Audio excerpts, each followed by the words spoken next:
There's power there. For your small business or as a creative, there's so much power in not doing something. You're listening to the Art of Resilience Show, a podcast that inspires those seeking to uncover their own resilience. I'm your host, Hussein Al-Biati, once a refugee, now artist, author, and entrepreneur. Join me in my mobile studio as we sit down with some of the most diverse, knowledgeable, and resilient guests to discuss their state of mind. Yo, what's going on, my resilient people? Welcome back to another episode of Art of Resilience. I'm Hussein Al-Biati, and in this channel, my goal is to empower the state of minds of creatives and small business owners. In this video, I'm going to be talking about how to become a little bit more self-aware. Self-awareness is huge, and it helps you tremendously pretty much all throughout your life. It's crucial. Since it's Ramadan, I wanted to talk a little bit about fasting and why that's important and how it's connected to my personal self-awareness. And so when I was little, my mom and dad taught me a ton about fasting and of course, how to do it incrementally 1 hour at a time. And so that's a huge thing because in reality, in productivity, in your business, in the things that we want to achieve and do, one thing at a time is the best way to do that. And so fasting was a huge sort of self-awareness indulgence in a way that, look, you're not really hungry until you haven't eaten all day. And the idea of that is, how does it feel to really be hungry? How does it feel to be homeless as a person that's on the other side of the world, that's starving? So the idea is that you grow compassion for yourself and you grow compassion for other people. And so that was huge. And so in your business, you got to have compassion for yourself, and you certainly have to have compassion for others. And when you practice that in your, products and services, there's a huge shift in how people perceive you, right? And so the first acts of that in Ramadan are really to start shaving off the big things, right? And putting them on the table and saying, how much food do you actually need to eat? How much water do you actually need? Taking a break, detoxing. Now, again, just to clarify, not everybody should fast and can fast. If you're having health issues and all those kinds of things, it's not recommended, of course. But if you're a healthy person and you want to indulge in something that can really help your body and mind get realigned, get focused, and create some clarity, fasting is one way to do that. And for me, not drinking and eating makes me really want to be productive. It makes me want to clean up the house, go for a walk, do things that keep my mind off the food, right? Off munching, off snacking, which, let's be real, I kind of do a lot of. When my mother and father were teaching me these things, they were trying to also build mental toughness, which is actually resilience. And so again, being self-aware really helps you come back to that idea of resilience. Can I do something difficult? How long can I do something difficult for? Can I sustain myself through that difficult thing? All right, so the hardest thing for me is not to get hangry, right? And so the first few days in Ramadan, I'm usually a little hangry throughout the day.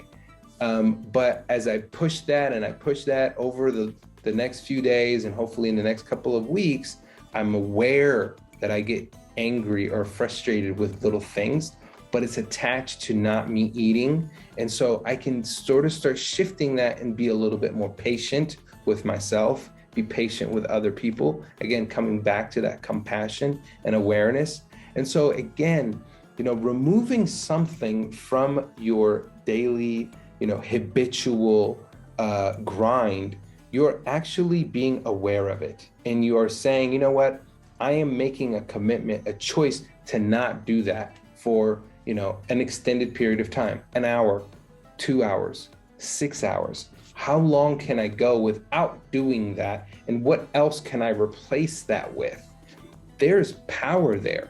For your small business or as a creative, there's so much power in not doing something.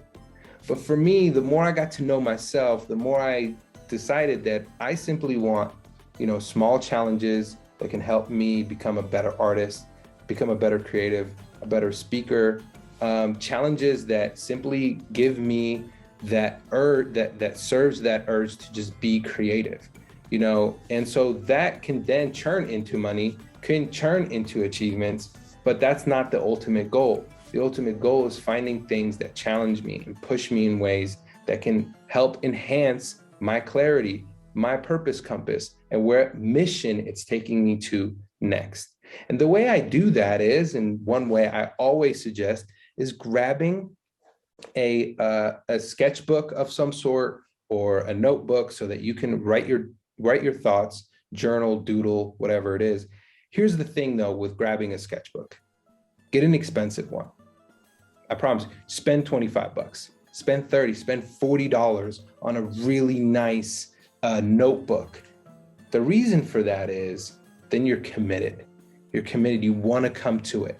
Get a nice pen or pencil, right? Get like a super nice one that you will cherish, not one filling your cups, the cups that are filled with pens and pencils, and they almost lose their value.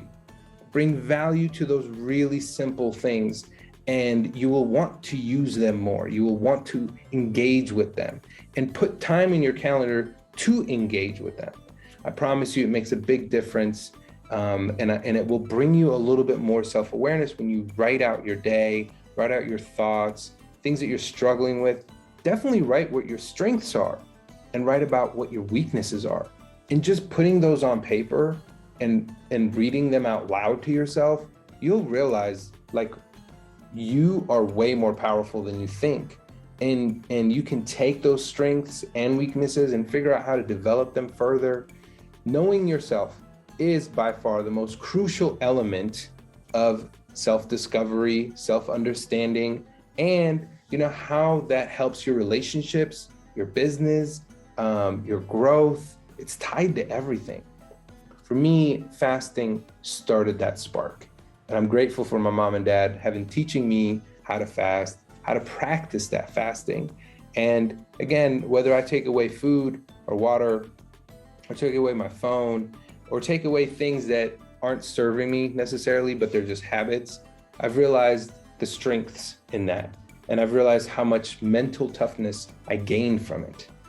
So I highly encourage you, in the next day or two, this weekend perhaps, maybe when you stop watching this video, what's something that you can remove from your day, right? It doesn't have to be food, doesn't have to be water, doesn't have to be anything, right?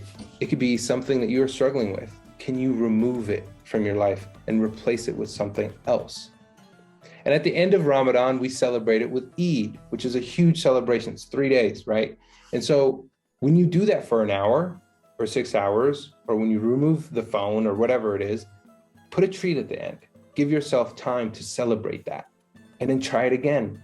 And then hopefully that'll help you evolve and grow into the person you really want to become. On that note, I got to get back to work. I'm Hussein Al-Bayati. I really hope you enjoyed this video. If you found this powerful or interesting and you want to share it with somebody, please do. Please like, comment, or hit that little bell next to the subscribe button. I would really appreciate it. If you're struggling with things, I have an accountability group called the Resilience Club. We meet every Friday, and we have an amazing app that has tons of resources in it. I would love for you to join. You can check out the link below.